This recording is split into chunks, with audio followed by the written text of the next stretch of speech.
Hello everyone, today in this video I am going to deal with the 7th chapter of Footprints Without Feet of class 10th. The title of the chapter is The Necklace, written by Guy de Maupassant. In this story we have a central character named Matilda. This lady is not satisfied with her life, with what she possesses, and therefore she was always unhappy, and she always keeps crying for the moon, something which was not with her, and this attitude led her into a difficulty, and after that she lost even the minimum luxury of life which she had earlier, and she had to live a life like a poor. So let's see what's there in the story and how the situation changes and what lesson this Matilda learned from that incident. She was one of those pretty young ladies born as if through an error of destiny into a family of clerks. She had no dowry, no hopes, no means of becoming known, loved, and married by a man either rich or distinguished, and she allowed herself to marry a petty clerk in the office of Board of Education. She was simple, but she was unhappy. She suffered incessantly, feeling herself born for all delicacies and luxuries. She suffered from the poverty of her apartment, the shabby walls, and the worn chair. All these things tortured and angered her. So we are introduced to this lady, to the central character of this story. It is being said that she was pretty, young, and she believed that she should enjoy all luxury of life. She was born to enjoy the luxury of life, and she was born in a lower middle class family, and that too it is being said as an error of destiny. And as she was born in a lower middle class family, she don't have enough money. She neither even have any hope of becoming known or being loved or being married to someone who is rich or a distinguished personality. So she longs to get married to someone who is quite rich or distinguished. It means someone who is quite known and popular. But as she was born in a lower middle class family, she had no dowry, and therefore she was left with no hope to get married to such a known person or a rich person. And therefore finally she got married to a petty clerk who works in the office of Board of Education. She was simple, but she was unhappy. So she was not happy with her situation, what life has offered her. And here petty, it means small and unimportant. So to the man whom she married, he was working as a junior clerk in the office of Board of Education, and this lady, she was not happy with her situation. She suffered a lot.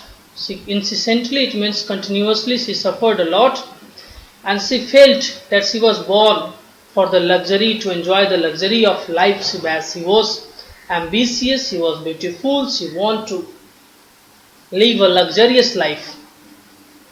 But her fortune, her situation did not allow her. And as she was not well-to-do, as she was not married in a well-to-do family, therefore the house was shabby, the wall was shabby, it was old, it was not looking beautiful, the furnitures were not up to date, and all these things used to torture her. And whenever she used to see all these things, she get angry. She was not happy with all those things because she was ambitious. She cried. She longed to enjoy the luxury of life, but her situation did not allow her, and therefore it angered her. When she seated herself for dinner opposite her husband, who uncovered the tureen with a delighted air, saying, "Oh, the good pot pie! I know nothing better than that." She would think of elegant dinner, of shining silver. She thought of exquisite food served in marvelous dishes. She had neither frock nor jewels, nothing, and she loved only those things. So, whenever she, as well as her husband, used to sit on the dining table, at the moment when her husband used to uncover the dish, her tureen is covered dish from which soup is served at the table. So her husband, he was quite happy with what he had, and therefore here it is said that her husband who uncovered the tureen with a delighted air, saying, "Oh, the good pot pie! I know nothing better than that." So he was satisfied with what he had. But at the same moment, this Lady Matilda, she always keeps thinking about the elegant dinners, about rich dinner, about luxurious things. At the same moment, sitting on the dining table, you can see over here that she is thinking of a shining silver dishes and exquisite food. Exquisite is extremely beautiful food served in marvelous dishes. So she was neither even happy with the dishes she had. She was not happy with the food which they enjoy. She don't even have frocks, jewels, she had nothing, and these are the only things which made this lady happy. So she was not content with what she had. She thinks that the material things, the materialistic things will bring happiness to her, but she don't possess any of those, and therefore she was always longing and thinking about those luxurious, expensive things, but never thought about the things which she had. She had a rich friend, a schoolmate at the convent, who she did not like to visit. She suffered so much when she returned. She wept for whole days from despair and disappointment. One evening her husband returned elated, bearing in his hand a large envelope. "Here," he said, "here is something for you." He quickly drew out a printed card on which were inscribed these words: The Minister of Public Instruction and Madam George Rampuni asks the honor of Mr. and Ma'am Loisel's company. Monday evening, January 18, at Minister's residence. So it is being said that this Lady Matilda, she had a rich friend, a schoolmate of her who was quite rich, and therefore she never visited her, and whenever she visited her after returning from there, she used to weep, she used to cry a lot in despair and disappointment. It means she had no hope, she felt jealous of her, and she always felt disappointed. So whenever she returned back after meeting her school friend, she used to weep a lot, she used to cry a lot at her situation. And then it is being said that one evening her husband returned back from his office, returned to home, and he was quite happy. Elated here, it means he was very much happy. He was very much happy, and why he was happy? Because he had brought an invitation card, and that invitation card was from the Minister of Public Instruction, and therefore he was quite happy because he was going to attend a high profile party, and he thought that perhaps his wife will get happy to see that invitation. So let's see what happened then.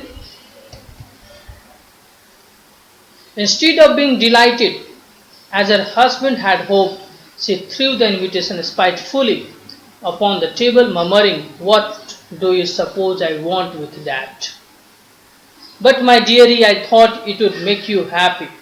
You never go out, and this is an occasion and a fine one. Everybody wishes one, and it is very select. Not many are given to employees. You will see the whole official world there. She looked at him with an irritated eye and declared impatiently, "What do you suppose I have to wear to such a thing as that?" He had not thought of that. He stammered, "Why, the dress you wear when you go to the theatre. It seems very pretty to me." He was silent, stupefied in dismay at the sight of his wife weeping. He stammered, "What is the matter? What is the matter?" So this man, husband of Matilda, he knew that she longs for the luxurious things. She wants to see the pomp and show and delicacies of life. And therefore he has brought an invitation card, and he thought that perhaps he will be quite happy to see that, because he wanted to attend high profile parties, he wanted to see all those things, he wanted to attain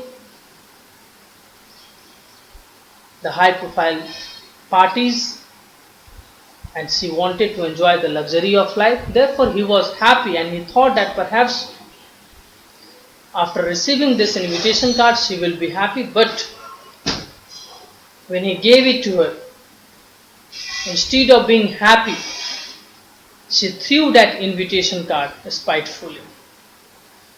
Now, what is spitefully? The meaning of spitefully is to behave in a cruel way to hurt somebody. So she threw it in order to hurt him. Then he asked that what's the matter? And he said to her that I thought that you will be happy to see this invitation card, because you never go out, and this is the occasion, and that too a finest occasion, and not many of his employees was invited. Very few people were invited to the party, and he said that you will see the whole world of office over there, and therefore I thought that it will make you happy. Then she gave an irritated look to him, and then she said that, "Do you think that I have any dress to wear to such high profile party?" She said that, "I don't have any dress to wear to attain such a high profile party." Then he said, her husband, he said her that the dress which you wear whenever you go out for theatre, I think that that one will be the suitable one. He was not even able to complete his sentence, because he knew perhaps that she wanted a new one, and perhaps he was able to read her mind, and therefore he was not able to complete his sentence, and he was stammering while he was speaking this to her. He was silent, stupefied. Stupefied, it means confused. In dismay, it means disappointed. So he was now silently standing. He was confused and he was disappointed. Why? Because he was confused and disappointed, because his wife Matilda, she was weeping continuously, and therefore he was not able to understand that what's the matter. He has thought that she will become happy to receive that invitation, but instead of that she was weeping and she was crying, and therefore he was totally surprised and he was taken aback. He was disappointed because he had thought something different. And then he asked that what's the matter, why she is crying. By a violent effort she controlled her vexation and responded in a calm voice, wiping her moist cheeks, "Nothing, only I have no dress, and consequently I cannot go to this affair. Give your card to some colleague whose wife is better fitted out than I." He was grieved, but answered, "Let us see, Matilda, how much a suitable costume costs. Something that would serve for other occasions, something very simple." She reflected for some seconds. thinking for a sum that she could ask for without bringing with an immediate refusal and frightened exclamation from the economical clerk. Finally, she said in a hesitating voice, I cannot tell exactly, but it seems to me that 400 franc ought to cover it. So,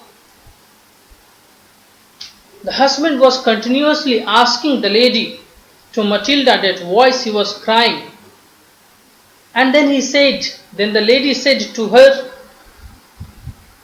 that she don't have any dress to wear and to attend such party. And therefore she said that give that card to someone of his colleague whose wife is better fitted out than I. It means someone who had better dress than her. Then when he heard this, he was quite unhappy, he was grieved, he was not able to understand what to do, what to say, and therefore he said to her that how much money will be required in order to buy a suitable dress to attend this party. So she thought for a second and then she said that 400 franc would be enough. She said that she don't have enough idea, but she thought and she gave a rough idea that she thinks that around 400 francs will be enough for the dress to attend that party. He turned a little pale, for he had saved just this sum to buy a gun that he might be able to join some hunting parties the next summer with some friends who went to shoot larks on Sunday. Nevertheless, he answered, very well, I will give you 400 francs, but try to have a pretty dress. The day of ball approached and Ma'am Loisel seemed sad, disturbed, anxious. Nevertheless, her dress was nearly ready. Her husband said to her one evening, what is the matter with you? You have acted strangely for 2 or 3 days. So now, when she said that she need 400 francs in order to get her dress ready, in order to get a new dress to attend that party, he grew pale. He grew sad. Why he grew sad? Because he had only 400 francs with him, which he has saved for himself to buy a gun in order to attend some hunting parties in the next summer with his friend. So he said to his wife that, okay, I am going to give you 400 francs and you can have a dress for yourself. Then he said to her that, but buy a pretty dress. And after that, what happened? Her dress was about to be ready. The day of the party was approaching. But even then, what he found that Matilda was still unhappy. She was disturbed and she seemed anxious, worried. Anxious, it means worried. And therefore he asked to his wife that what has happened, what's the matter, why you are behaving differently, in a different manner, in a strange manner for past 2 to 3 days. So even after giving her 400 francs for a beautiful dress, and even her dress was getting ready, her dress was about to be ready and the party was approaching, even then she was behaving in a strange manner. She was worried, she was anxious. Then her husband asked to her that what the matter, why she was behaving strangely differently for past 2 to 3 days. So let's see what she replied. And she responded, I am vexed not to have a jewel, nothing to adorn myself with. I shall have such a poverty-stricken look. I prefer not to go to this party, he replied. You can wear some natural flowers in this season, they may look very chic. So when he asked to her wife that what was the matter, why she was worried and disturbed for last 2 to 3 days, to which To that question she replied that she is worried because she don't have any jewels, any jewelry to wear to attend that party. And she said that without any jewelry, with only that dress which she has ordered, she will look like a poverty stricken, she will look like a poor. So she said that she don't have any jewelry to decorate herself, and therefore she will not attend the party. So again now she is saying that she is not going to attend the party. Why? Because she don't have any jewelry to wear on that occasion. Then his husband replied, he said that you should wear some natural flower and she will look very chic in that season. What is chic? Here it is fashionable. So he suggested that she can make some ornaments out of natural flower which she can wear on that occasion. Then let's see how she responded to his idea. She was not convinced. No, she replied. There is nothing more humiliating than to have a shabby ear in the midst of rich women. Then her husband cried out, how stupid we are. Go and find your friend Ma'am Foster and asked her to lend you her jewels. She uttered a cry of joy. It is true, she said, I had not thought of that. The next day she took herself to her friend's house and related her story of distress. Ma'am Foster went to her closet, took out a large jewel case, brought it, opened it and said, choose my dear. So when her husband said her to make some beautiful ornament out of natural flowers, she was not convinced and she said plainly, she gave a reply that is no. And she said that it will be humiliating as the fragrance of those flowers will smell shabbily. It will give a odd smell and that will bring a humiliation to her. And then her husband was not able to understand as he don't even have any money left with him, and therefore he cried, he shouted, he became angry, and then he said to her, then go to your friend's house. Her name is Ma'am Foster, and he said that go and ask her for some jewelry which you can wear to the party. To which she replied when she heard her husband's idea, she became very happy, and then she said out of happiness, she cried with joy, and then she said that she had not thought about it, and very next day she went to her friend's house and there she narrated all the story of her distress to her, and that her friend Ma'am Foster, she went to her cupboard, she took out the jewel case and she opened it in front of her, and then she said that choose or take any jewelry whichever you like.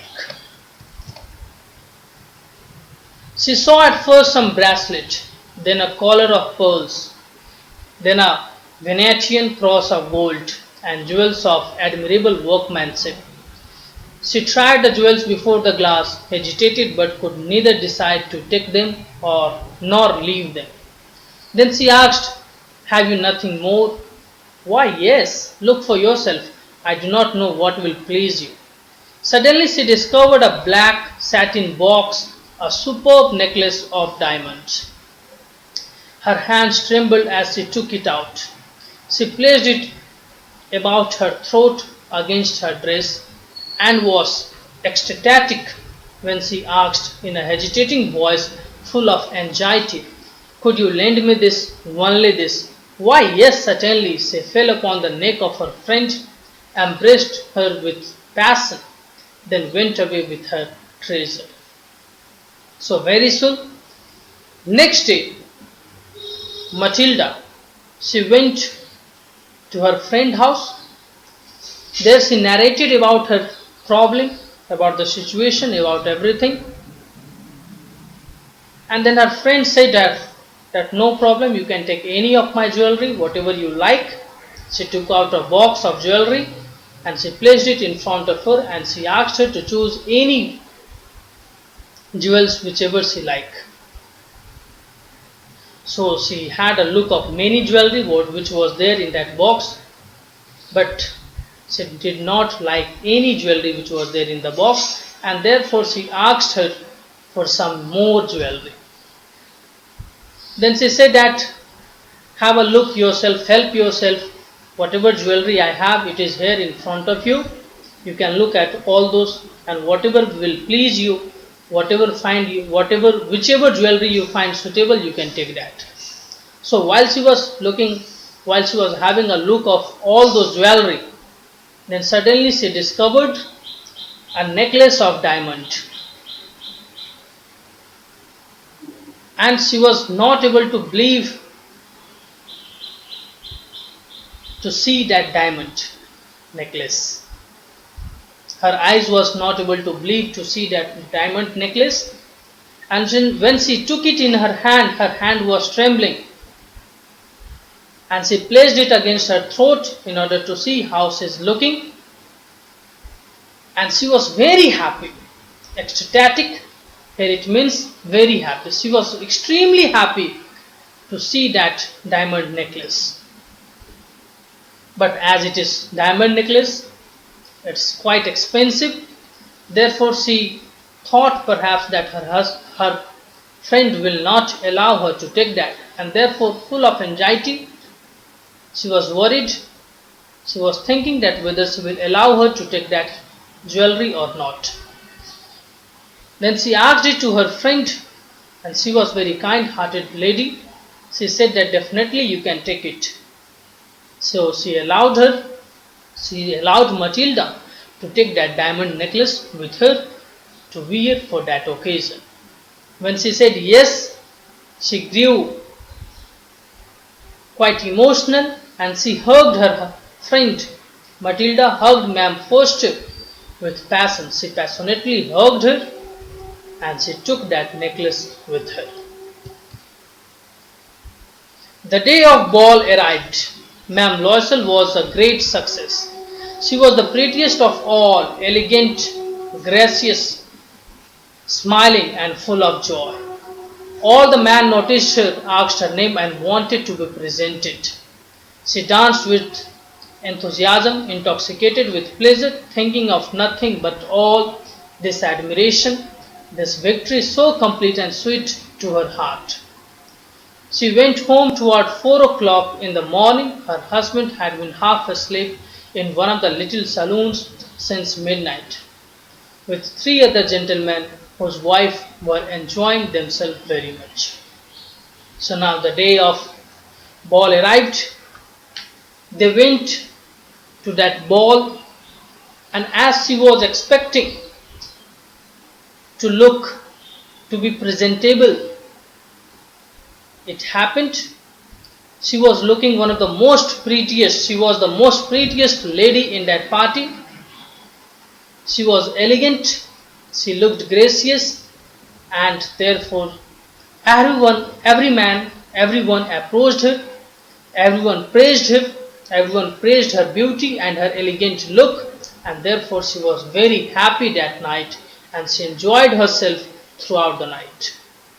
She danced herself. She danced a lot out of happiness. Intoxicated with pleasure, it means she was lost in that pleasure. She was lost in the happiness which she was getting in that party, the admiration, the flattery, the praise which she was receiving from other people. She was lost in all those things only, and she was dancing and lost every other thing. And after that, early in the morning, at 4 o'clock in the morning, she went out to go back to her home, while her husband, he had been sleeping in one of the little saloons since midnight. So there was a small room. Instead of partying, instead of enjoying, this man, her husband, he along with his other 3 friends, he was sleeping in a little saloon.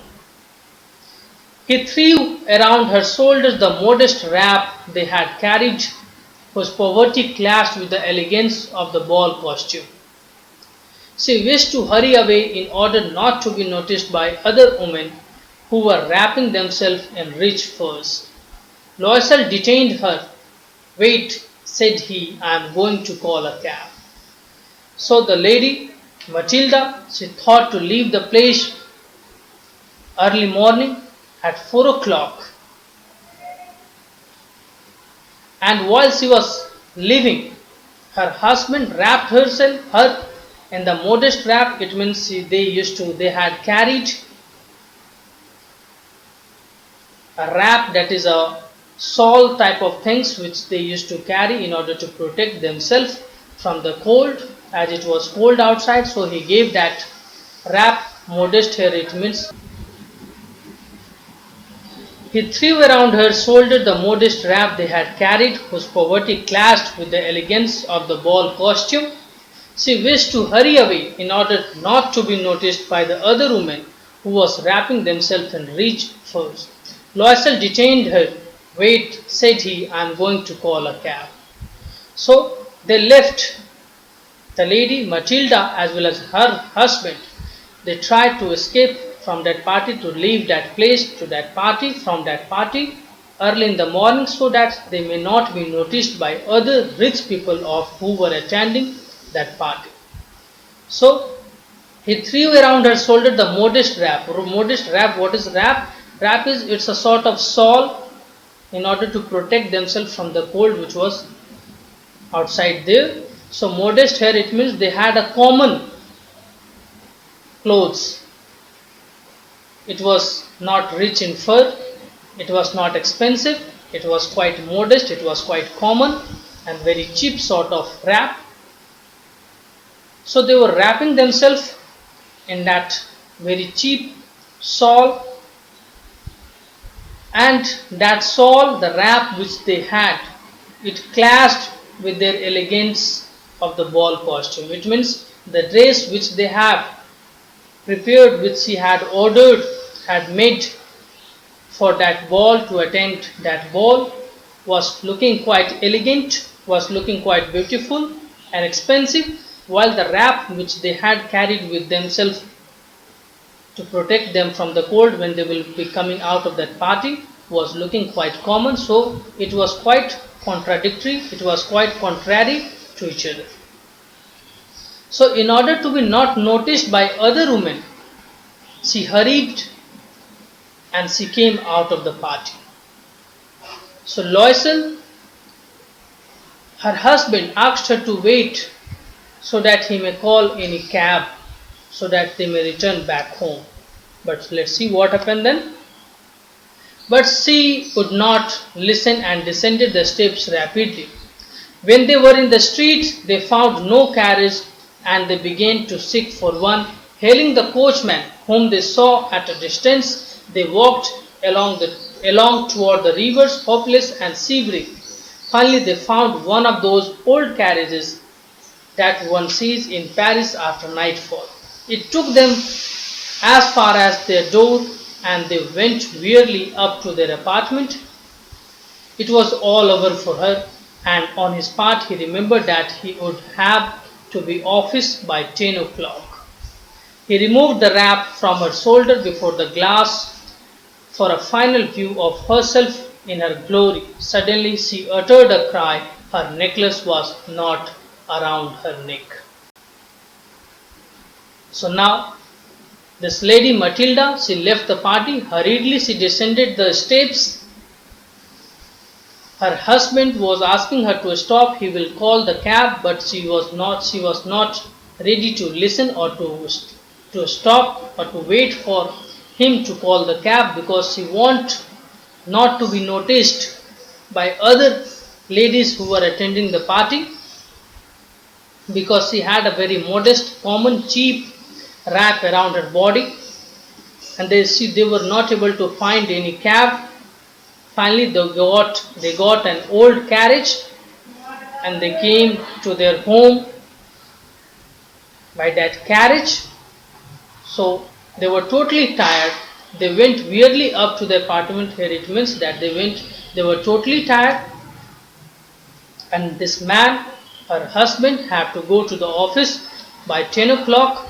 And then this lady, she came, she stood in front of the glass and she unwrapped herself. She removed the wrap which she had around her body in order to look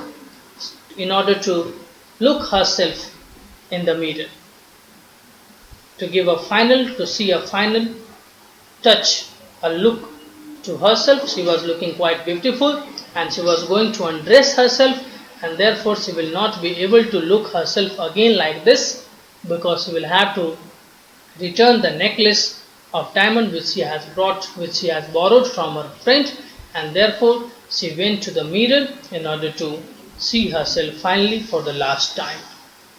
To her surprise, what she saw, that the necklace which she had borrowed from her friend, was not there around her neck. And when she noticed that, she uttered a cry. She shouted, she cried very loudly, because the necklace which was of diamond which she had borrowed from her friend was not there around her neck. She had lost the necklace.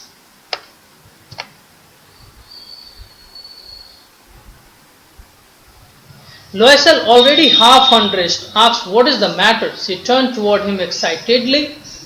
I no longer have Ma'am Foster's necklace." He arose in dismay. "What? How is that? It is not possible."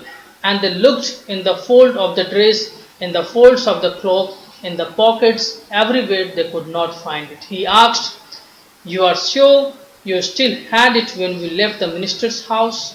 "Yes, I felt it as we came out." "But if you had lost it in the street, we should have heard it fall. It may be in the cab." "Yes, it is possible." "Did you take the number?"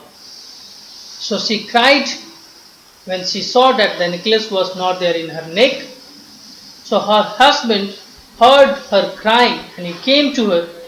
He asked her that what's the matter, why she was crying, and then she said that the necklace was not there, she has lost it.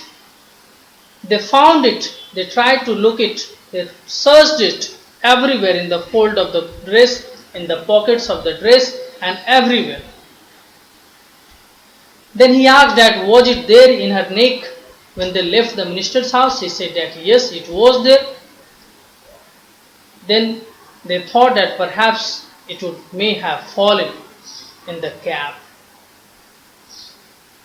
Because it came to their mind, they were using their logic, their common sense, that if it would have been fallen in a street, then definitely it would have created some sound, it have made certain sound, and they would have noticed it. And since they have not noticed any sound, and therefore they thought that definitely it would have fallen in the cab only. So he asked that, have you taken the number of that cab? No. And you? Did you notice what it was? No. They looked at each other, utterly cast down. Finally Loisel dressed himself again. I am going, he said, over the track where we went on foot to see if I can find it. And he went. She remained in her evening gown, not having the force to go to bed. Towards 7 o'clock her husband returned. He had found nothing. He went to the police, to the cab offices, and put an advertisement in the newspaper offering a reward. So both of them had not taken the number of that cab, and now they were left with no option. They were totally disappointed. Loisel, he dressed himself, he was half undressed, he dressed himself again, and then he said that I am going to see, to check out, to search the path where they had walked. It may be that they may find over there. So he was going to trace the path. He looked everywhere. He went to police, he went to cab office, he put an advertisement offering an reward in order to get that necklace back. Let's see whether he was able to find it or not. She waited all day in the state of bewilderment before their frightful disaster. Loisel returned in the evening, his face pale. He had discovered nothing. He said, write to your friend that you had broken the clasp of the necklace and that you will have it repaired. That will give us time, she wrote as he dictated. At the end of the week, they had lost all hope, and Loisel, older by 5 years, declared, we must replace these jewels. So now what happened? The lady, she kept waiting throughout the day. It may be that she thought that perhaps he may find it. He was quite tired as she had danced a lot, she had enjoyed a lot last night, but she was not able to go to sleep. She was frightened, she was surprised, she was not able to think what to do. So her husband, Loisel, he returned home in the evening, but his face was pale. It shows that he has not found the necklace. And therefore what he said to her wife, he said that write a letter to your friend informing her that you have broken the clasp of the necklace and you need some time to repair it. So she wrote that letter as it was dictated by her husband. So a week passed, but there was no response. They have not found that necklace. They have given advertisement, but there was no response from anyone. So finally, they will have to replace that jewelry. They will have to buy a new one, and they will have to give it to Ma'am Foster. In a shop of Palace Royal, they found a chaplet of diamond which seemed to them exactly like the one they had lost. It was valued at 40,000 francs. They could get it for 36,000. Loisel possessed 18,000 francs which his father had left him. He borrowed the rest. He made ruinous promises, took money from usurers and whole race of lenders. Then he went to get new necklace, depositing on the merchant's counter 36,000 francs. When Loisel took back the jewels to Ma'am Foster, the latter said to her in a frigid tone, you should have returned them to me sooner, for I might have needed them. Ma'am Foster did not open the jewel box as Ma'am Loisel feared she would. What would she think if she would perceive the substitution? What should she say? Would she take her for a robber? So what happened? Now they have decided that they will have to replace, they will have to return a new, they will have to buy a new necklace, and that necklace should be given to Ma'am Foster.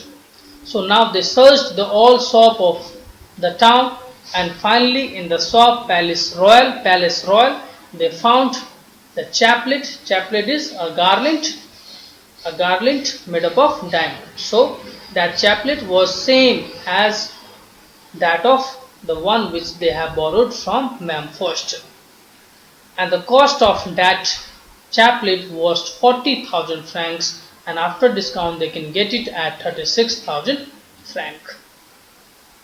So this Loisel, her husband, he had only 18,000 francs which he had inherited from his father.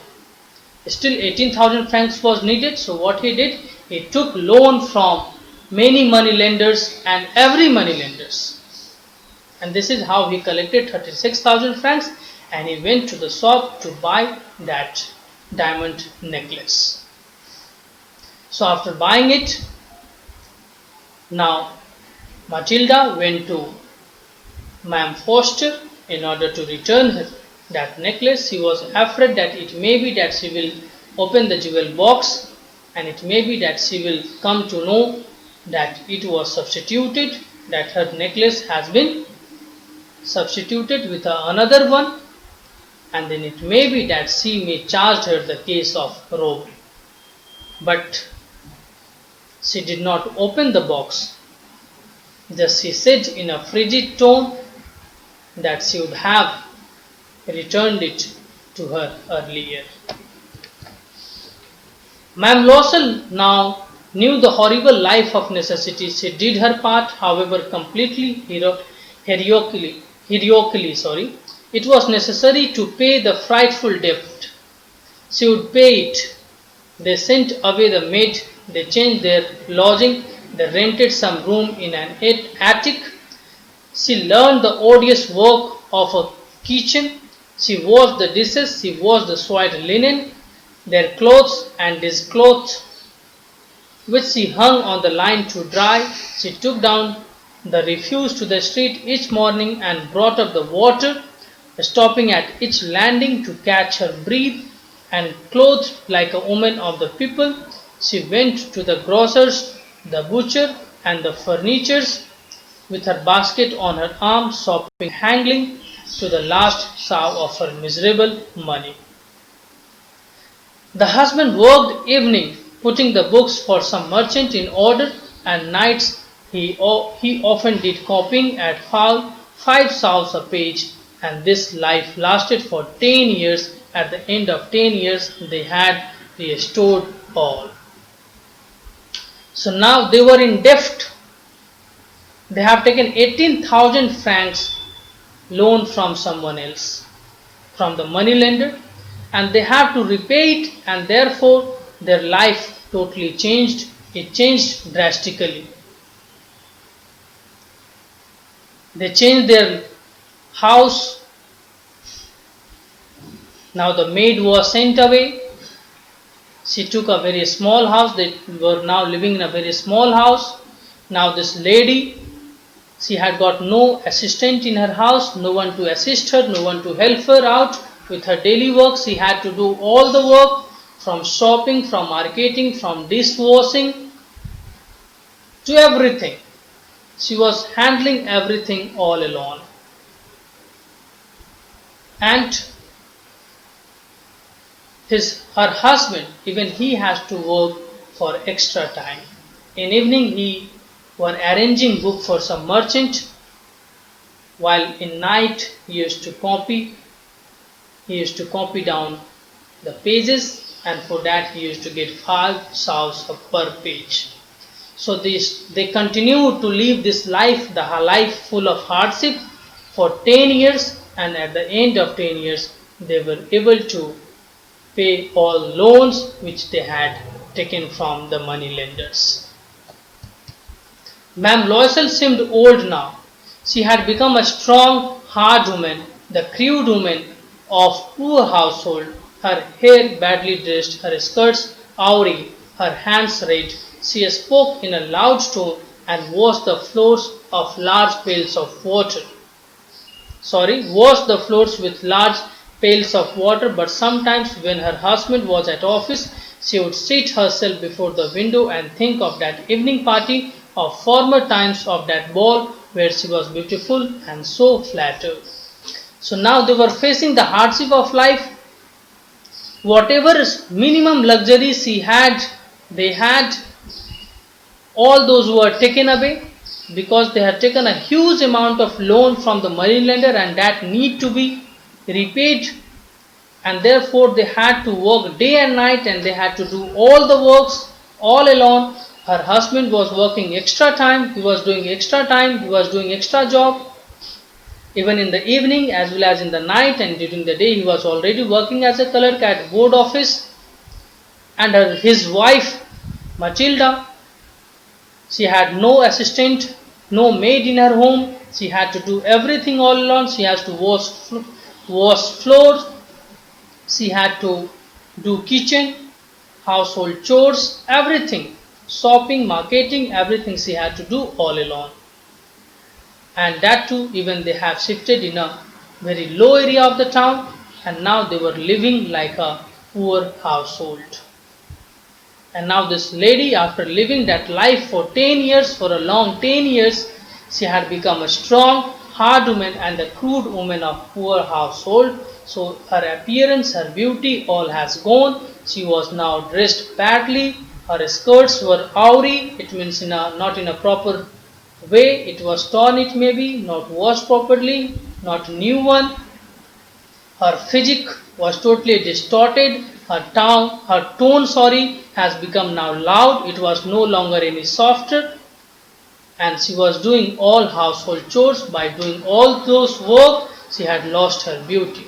So sometimes she used to think about that ball, that party, which has changed her life.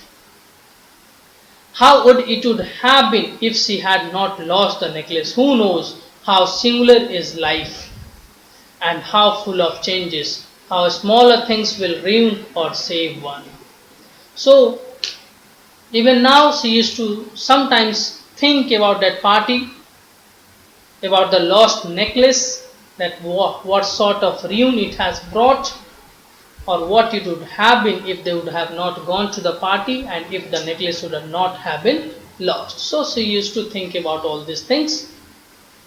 One Sunday, as she was taking a walk in the Champs Elysees to rid herself of the cares of the week, she suddenly perceived a woman walking with child. It was Ma'am Foster, still young, still pretty, still attractive. Ma'am Loisel was affected. Should she speak to her? Yes, certainly, and now she had paid. She would tell her all. Why not? So one Sunday, while she was taking a walk in the street, she had been to market in order to buy the household things for the week. Then at that moment, she saw a lady, a woman, walking with her child. Then she found out that the lady was no other than Ma'am Foster, who was her friend. And again she was totally affected to see her, because that lady, Ma'am Foster, her friend, she was still looking pretty and attractive and young, while she had changed a lot. Totally she has changed. She was now looking like a poor girl. She had become strong. She had no elegance. She is no longer beautiful. The softness has gone, and therefore it came to her mind that whether she should accost her, whether she should talk to her or not. Then it came to her mind that definitely she should speak to her, because she had now paid the loan and now she can speak to her. She approached her. Good morning, Jane. Her friend did not recognize her and was astonished to be so familiarly addressed by this common personage. She stammered, but madam, I do not know. You must be mistaken. No, I am Matilda Lois. Her friend uttered a cry of astonishment. Oh, my poor Matilda, how you have changed. Yes, I have had some hard days since I saw you, and some miserable ones, and all because of you. Because of me? How is that? Do you recall the diamond necklace that you loaned me to wear to minister's ball? So, after gearing up the courage, after giving a second thought, she thought that definitely she should approach and speak to Jean, Ma'am Foster. So she said she wished her good morning, but she was not able to recognize her, because this Matilda was totally changed. She was now looking like a common poor people, and therefore her friend refused to recognize her. She said that I am not able to recognize you. Then she said that I am Matilda. She was totally surprised to see her in that condition, and then she said that how you have changed yourself, what happened to you, how you are dressed like this, why you are dressed like this, why you are in such a condition. Then she said that all this happened only because of you, and these changes came in our life since the day I saw you last. So because of you only, I have to see this miserable condition, this hardship condition, I have to see this poverty of life. Then she said that, do you recall the day? Do you recall the diamond necklace which you loaned me, which you gave me to wear to minister's party? Then let's see what she said. Yes, very well. Well, I lost it. How is that, since you returned it to me? I returned another to you exactly like it, and it has taken us 10 years to pay for it. You can understand that it was not easy for us who have nothing. But it is finished. I am decently content. Ma'am Foster stopped short. She said, you say you have bought a diamond necklace to replace mine? Yes. You did not perceive it then? They were just alike. And she smiled with proud and simple joy. Ma'am Foster was touched and took both her hands as she replied, "Oh, my poor Matilda, mine was false. They were not worth over 500 francs." So then she said, she narrated her tale that the necklace which I have borrowed from you, which I loaned from you to wear to that minister party, that was lost.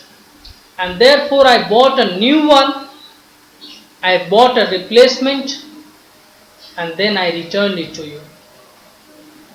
And she said that the new one which he has given it to her looked exactly the same, and therefore perhaps he was not able to notice it. And then she said that as we are poor, we don't have anything, and therefore it took us 10 years to pay the loan which we had taken in order to return you the necklace.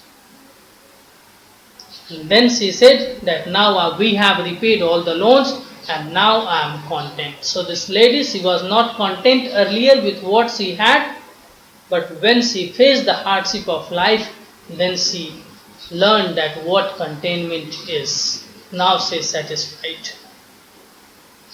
So when Ma'am Foster heard this, she stopped for a moment, and then she asked that, "Did you bought a diamond necklace in order to replace mine?"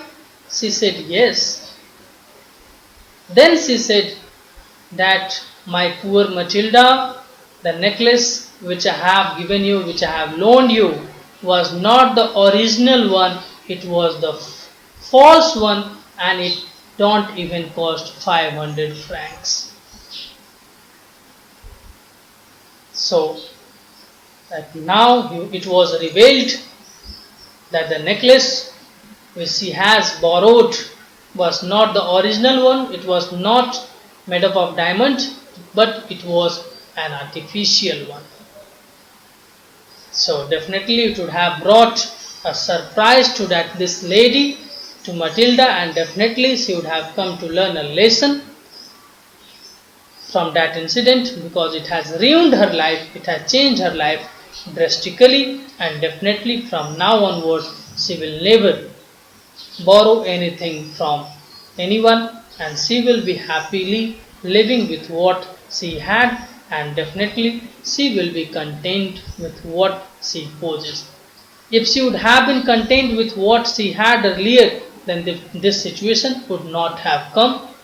And therefore, through this story, the author has given us a message that we should be content, we should be happy and satisfied with what we have. Otherwise, it may be even those luxury, the minimum luxury which we possess, may be taken away. This is all about this story. Thank you.